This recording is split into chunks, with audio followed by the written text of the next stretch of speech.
الذين يؤمنون بالغيب ويقيمون الصلاة ومما رزقناهم ينفقون والذين يؤمنون بما أنزل إليك وما أنزل من قبلك وبالآخرة هم يوقنون أولئك على هدى من ربهم وأولئك هم المفلحون۔ صدق اللہ العظیم۔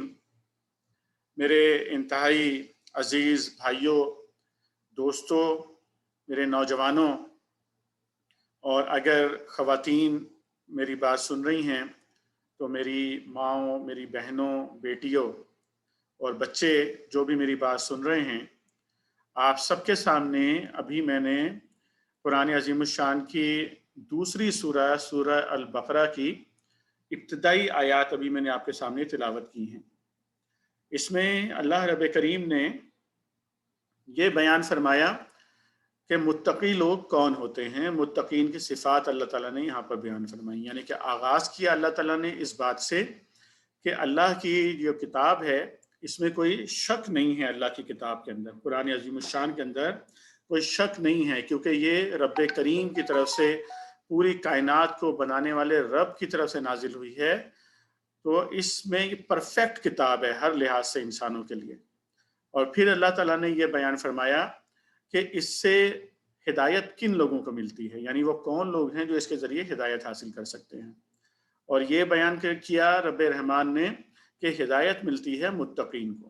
اس کے بعد اللہ تعالیٰ نے متقین کی صفات بیان فرمائی، اور پھر یہ فرمایا کہ اولئک علی ھدی من ربہم، کہ یہ لوگ ہیں جو اللہ کی طرف سے ہدایت پر ہیں، اور یہی لوگ فلاح پانے والے ہیں۔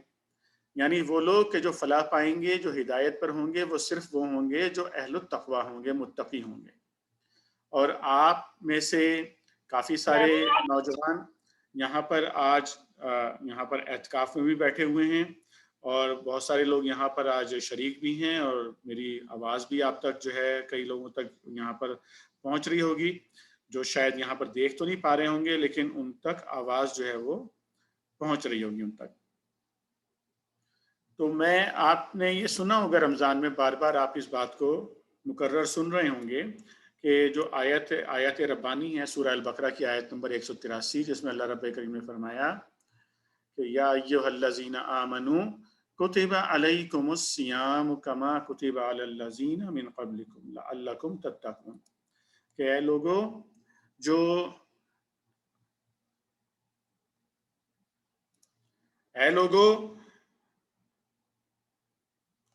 جو ایمان لائے ہو، کیا میں تمہیں بتاؤں ایک ایسی تجارت جو تمہیں عذاب علیم سے کیا اے لوگو جو ایمان لائے ہو، یا ایھا الذین آمنوا کتب علیکم الصیام کما کتب علی الذین من قبلکم لعلکم تتقون، کہ تمہارے اوپر روزے فرض کیے گئے جس طرح تم سے پہلے کی امتوں پر روزے فرض کیے گئے تھے، تاکہ تمہارے اندر تقوی کی صفت پیدا ہو جائے۔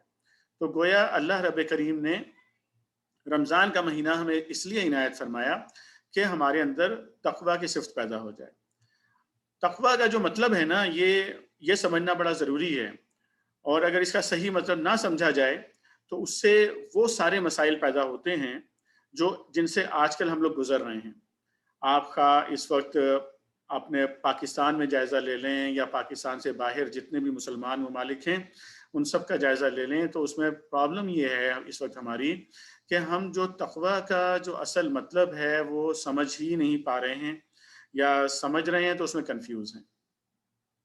اہل التقوی میں شامل ہونے کا مطلب یہ ہے کہ اب ہمارے جتنے بھی کام ہیں، یعنی ہمارے انفرادی کام ہوں یا ہمارے اجتماعی کام ہوں، وہ سارے کے سارے کام ان کو ہم الائن کر دیں، ان سارے کے سارے کاموں کو ہم اس طرح سے انجام دیں کہ جو اللہ اور اللہ کے نبی صلی اللہ علیہ وسلم نے حدود باندھی ہیں ہم ان حدود کے اندر رہیں، یعنی کہ وہ سارے کام جن سے ہمیں روک دیا گیا ہے ان سے ہم رک جائیں، اور وہ سارے کے سارے کام جن کو کرنے کا ہمیں حکم دیا گیا ہے ہم انہیں کرنے لگیں۔ اس کے نتیجے میں جو انفرادی اور اجتماعی زندگی قائم ہوگی وہ زندگی کہلائے گی تقویٰ کی زندگی، انفرادی تقویٰ بھی اور اجتماعی تقویٰ بھی۔ اور یہ بات آپ ابھی نوٹ کر لیں، خصوصیت کے ساتھ نوجوانوں کو میں کہنا چاہتا ہوں، ینگسٹرز کو، کہ آپ نوٹ کر لیں کہ متقی بننا لازمی ہے۔ اللہ تعالیٰ کے اس دین میں اللہ کی کتاب کے مطابق متقی بننا آپشنل نہیں ہے، یہ لازمی چیز ہے بالکل، تو آپ کو بننا ہی بننا ہے۔ متقی بننا بہت مشکل کام نہیں ہے اور یہ بہت آسان بھی نہیں ہے، لیکن پہلے تو اپنے دل اور دماغ سے اس خوف کو نکالیں کہ ہم متقی نہیں بن سکتے۔ ہمیں متقی بننا ہے انفرادی طور پر بھی اور اجتماعی طور پر بھی۔ انفرادی طور پر متقی کیسے بنتے ہیں اس پر تو میں کسی اور وقت جو ہے آپ سے بات کروں گا۔ آج ہمارا جو موضوع ہے وہ یہ ہے کہ اجتماعی طور پر متقی کسے کہا جاتا ہے، اجتماعی طور پر متقی بنا کیسے جاتا ہے، اور اجتماعی طور پر جب متقی بن جاتا ہے معاشرہ، یعنی اللہ کا خوف رکھنے والا معاشرہ بن جاتا ہے، اللہ کی بنائی ہوئی لمٹس کے اندر کام کرنے والی سوسائٹی جب بن جاتی ہے تو اس کی کیا خصوصیات ہوتی ہیں اور اس کے کیا بینیفٹس ہوتے ہیں، یہ ہم نے دیکھنا ہے۔ اور ظاہر ہے کہ یہ جو کچھ بھی ہم بات کرنے جا رہے ہیں یہ اللہ کے نبی صلی اللہ علیہ وآلہ وسلم، آپ پر ہمارے ماں باپ قربان ہوں، آپ کی سنت اور آپ کے اسوہ کی روشنی میں اس پر انشاءاللہ ہم آج آپ کے ساتھ جائزہ لیں گے اس کے اوپر۔ لیکن اگین میں آپ سے کہوں گا، جو آیات میں نے آپ سے تلاوت کی تھی، اللہ رب کریم نے آخر میں فرمایا اس میں کہ فلاح پانے والے لوگ یہی ہیں کہ جو متقیوں میں شامل ہوں گے۔ تو انفرادی اور اجتماعی، اگر آپ یہ فلاح حاصل کرنا چاہتے ہیں، اور یہ فلاح حاصل کرنے کے لیے اگر آپ اس بات پر، اس آیت پر غور کریں جو ابھی میں آپ کو دکھا رہا ہوں یہاں پر، کہ اسلام کے اندر فلاح کا تصور ہے کیا، اس کے لیے اللہ تعالیٰ نے ہمیں ایک دعا سکھائی۔ سورہ البقرہ میں یہ دعا اللہ تعالیٰ نے ہمیں سکھائی ہے، آیت نمبر 201۔ آپ ابھی جب میری لیکچر ختم ہو جائے گا تو اس کے بعد قرآن کھول کر آپ دیکھیے گا، آیت نمبر 201 نکالیے گا سورہ البقرہ کی۔ اللہ رب کریم فرماتے ہیں کہ ربنا آتنا فی الدنیا حسنۃ وفی الآخرۃ حسنۃ وقنا عذاب النار۔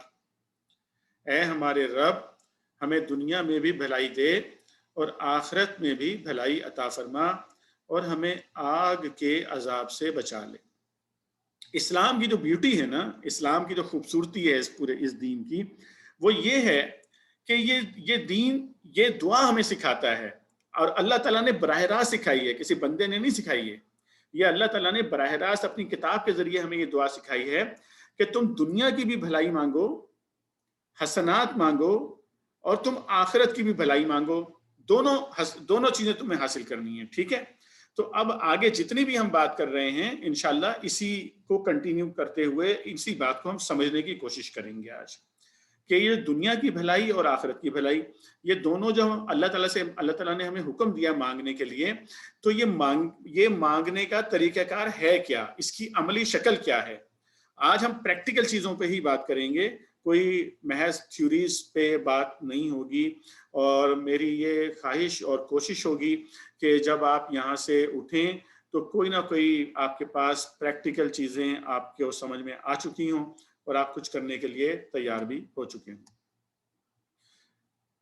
پہلی چیز جو اس کی روشنی میں دیکھنی ہوگی، جو بات میں نے ابھی آپ سے تھوڑی دیر پہلے عرض کی، کہ اللہ رب کریم نے یہ فرمایا لَقَدْ كَانَ لَكُمْ فِي رَسُولِ اللَّهِ أُسْوَةٌ حَسَنَةٌ، کہ تمہارے لیے نبی کریم صلی اللہ علیہ وسلم کی ذات آپ کی زندگی میں بہترین نمونہ ہے۔ اچھا، جب میں یہ بات کرتا ہوں، کئی جگہوں پر لوگوں نے مجھ سے یہ بات کی کہ بھئی آپ تو، بلکہ پاکستان میں تو آج کل یہ ہو رہا ہے، اور بہت سارے لوگ جو پوری دنیا میں انٹرنیٹ، چونکہ اب تو ہر کسی کو اپنی بات کرنے کا ایک موقع مل گیا انٹرنیٹ پہ، چاہے اس کے خیالات کتنی گھٹیا کیوں نہ ہوں، وہ اپنی بات کرتا ہے, اور پھر بہت زور سے بھی اگر اس کو کسی بندے کو اچھی طرح بات کرنی آتی ہے تو وہ بری بات کو بھی ایسے بیان کرتا ہے کہ لوگوں کو گمان ہوتا ہے کہ شاید پتہ نہیں ٹھیک ہی کہہ رہا ہوں. تو کچھ لوگ یہ بھی کہنا شروع کر دیتے ہیں کہ بھئی اللہ کے نبی صلی اللہ علیہ وسلم تو اتنی اعلیٰ اور عرفہ ہستی ہیں, تو ہم کیسے ان کو فالو کریں؟ بات ٹھیک ہے آپ کی کہ ہم ویسے نہیں بن سکتے, یہ ممکن نہیں ہے, لیکن اللہ رب کریم نے یہ حکم دیا ہے, اس لیے میں نے آپ کو حکم دکھایا, حکم ربانی ہے. اللہ تعالیٰ نے حکم دیا کہ رول ماڈل جو ہوں گے وہ اللہ کے نبی صلی اللہ علیہ وسلم ہی ہوں گے, رول ماڈل کوئی اور نہیں ہو سکتا. ہم ان کی خاک پاک کے برابر بھی اگر پہنچ جائیں, نہ بھی پہنچیں, خاک پاک تک پہنچنے کی کوشش کریں, تب بھی ہمیں کامیابی مل جائے گی, تب بھی ہم کامیاب ہو جائیں گے. لیکن رول ماڈل جو ذات ہوگی وہ اللہ کے نبی صلی اللہ علیہ وسلم کی ذات ہی ہوگی, ان سے ہٹ کر نہیں. اگر کوئی ہمیں کہتا ہے کہ کسی اور کو رول ماڈل بنائیں, تو پھر ہمارے پاس, پھر اگر ہم یہ کہیں نا کہ اللہ کے نبی صلی اللہ علیہ وسلم کو تو فالو کرنے کے بجائے چلیں فلاں صاحب کو یا صحابہ میں سے کسی کو فالو کر لیتے ہیں, یا جو ہے وہ بعد میں آنے والوں میں سے کسی کو فالو کر لیتے ہیں, تو پھر اس میں ہمارے پاس گریڈ نیچے نیچے نیچے آنے کی کوئی حد نہیں ہوگی پھر. اس لیے اس بات کو اپنے دل میں بٹھا لیں. پہلا نقطہ جو آج سمجھنے کا ہے, اپنے دل میں بٹھانے کا ہے آپ نے, وہ یہ ہے کہ آپ اپنے دل میں اس بات کو بٹھا لیں آج کہ ہم نے کسی بھی صورت میں اللہ کے نبی صلی اللہ علیہ وسلم کی ذات گرامی سے ہٹ کر کسی کو اپنا رول ماڈل نہیں بنانا. ہمارے رول ماڈل ہمارے پیارے نبی صلی اللہ علیہ وسلم. ٹھیک ہے, کلیئر ہوگی بات؟ جب ہم نے یہ کہا کہ اللہ کے نبی صلی اللہ علیہ وسلم ہمارے رول ماڈل ہیں, تو اس کا مطلب یہ ہوا کہ ہماری انفرادی اور اجتماعی زندگی دونوں میں ہم نے انہی کو فالو کرنا ہے.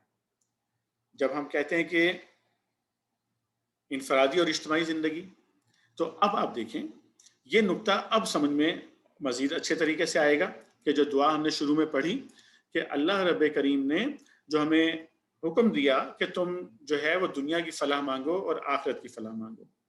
اچھا, یہاں پر یہ نقطہ میں زیادہ کلیئر کروں گا, ابھی آگے چل کے بھی آپ سے میں بات کروں گا اس نقطے پر جو ابھی میں پیش کر رہا ہوں یہاں پر, کہ اسلام کا جو تصور ہے نا, یہ بہت ہی ڈیفرنٹ ہے. دنیا میں جتنے بھی ازم, دنیا میں جتنے بھی مختلف قسم کے نظریات لوگوں نے پیدا کیے ہیں, بنائے ہیں, اور ان کے پیچھے بہت سارے لوگ چلے بھی ہیں, اس سے کیسے یہ ہٹا ہوا ہے میں اس پر تفصیلی بات کرنے والا ہوں ابھی تھوڑی دیر کے بعد آپ لوگوں سے.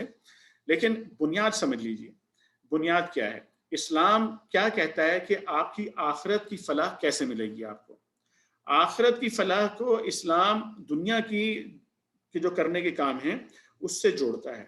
یعنی کہ دنیا میں آپ کی جو زندگی ہے, انفرادی زندگی آپ کی ذاتی, اور اجتماعی زندگی پوری سوسائٹی. سوسائٹی کا مطلب ہے کہ آپ کا گھر, آپ کا خاندان, یہ سوسائٹی بنتی ہے نا, لوگوں کا میل جول ہوتا ہے, تعلق داری ہوتی ہے, آپ کا محلہ ہے, آپ کا پڑوس ہے, آپ کا شہر ہے, آپ کا ملک ہے, یہ سب مل کر جب انسان اجتماعی طور پہ رہتے ہیں تو یہ سوسائٹی ہم اسے کہتے ہیں, اور سماج کہتے ہیں بعض لوگ اسے اردو میں, اور معاشرہ کہتے ہیں اردو کے اندر اس کو. تو یہ سوسائٹی وجود میں آتی ہے اس کی. تو اسلام یہ کہتا ہے کہ انفرادی طور پر اور اجتماعی طور پر تم اپنے آپ کو اس طرح سے دنیا میں تبدیل کرو کہ جس کے نتیجے میں تمہیں آخرت کے اندر فلاح ملے گی.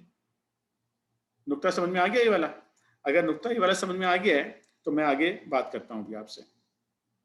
اب ایک بڑی اہم بات کرنے والا ہوں, ہو سکتا ہے کہ آپ میں سے کچھ لوگوں کو تھوڑا سا عجیب سا لگے کہ یہ جو ہے ممکنہ آج 29ویں شب ہے, اور جو ہے میں شب قدر, اللہ کے نبی صلی اللہ علیہ وسلم نے فرمایا کہ ان 5 راتوں میں سے 5 طاق راتوں میں سے کوئی ایک شب قدر ہے, تو ممکنہ طور پر آج شب قدر ہو سکتی ہے. تو یہ نقطہ اہم ہے سمجھنے کے لیے. آپ اس پہ پریشان نہ ہوئیے گا کہ میں شب قدر میں اور ایک اس ٹاپک پر کیا آپ کو بات سمجھانے جا رہا ہوں. یہ بہت اہم ہے سمجھنے کے لیے, آپ کی زندگی کے لیے, آپ کی انفرادی زندگی کے لیے بھی, اور آپ کی اجتماعی زندگی کے لیے بھی, آپ کی فلاح کے لیے بھی, اور پاکستان کے لیے بھی, اور پورے عالم اسلام کے لیے بہت اہم ہے اس بات کو سمجھنا. سیاست کیا چیز ہے؟ سیاست کو ہمارے ہاں جو ہے وہ ایک لفظ گالی کے مترادف بنا دیا گیا ہے. تھوڑی دیر کے لیے آپ اس کو نکال دیں اپنے ذہن سے, میرے ساتھ رہیے ذرا, میں اس نقطے پر بات کرنے والا ہوں. تھوڑی دیر کے لیے جو آپ نے تصور بنا رکھا ہے اس کو نکال دیجیے اپنے ذہن سے, اور اس پر ہم بات کرتے ہیں. دیکھیں, ہم سب جو ہے, آپ لوگوں نے ابھی یہ کپڑے پہن رکھے ہیں, آپ نے باہر مسجد کے باہر آپ کی جوتیاں پڑی ہوئی ہیں, آپ نے رات میں کھانا کھایا تھا, سب نے، یہ بنیادی ضرورت ہے نا، سب نے کپڑے پہننے ہیں، سب کو جوتے چاہیے، سب کو کھانا چاہیے۔ مجھے صرف ایک بات کا جواب دیں، آپ نے جو روٹی کھائی ہے، کیا وہ روٹی آپ نے ہل چلا کے، گندم اگا کے، اور اس کے بعد آٹا پیس کے، اس کے بعد روٹی بنا کر آپ نے خود کھائی ہے پوری کی پوری؟ آپ سب کا جواب ہوگا نام ہے، کیونکہ آپ میں سے کسی نے بھی ہل نہیں چلایا، کسی نے بھی گندم نہیں اگائی۔ جوتا جو آپ نے پہن رکھا ہے، اس کے لیے چمڑا کیا آپ نے خود بنایا تھا؟ جوتا کیا آپ نے خود بنایا تھا اپنا؟ نہیں بنایا آپ نے خود۔ کھانا جو آپ کھاتے ہیں، کیا اس کی ساری چیزیں آپ خود تیار کرتے ہیں؟ نہیں، خود تیار نہیں کرتے۔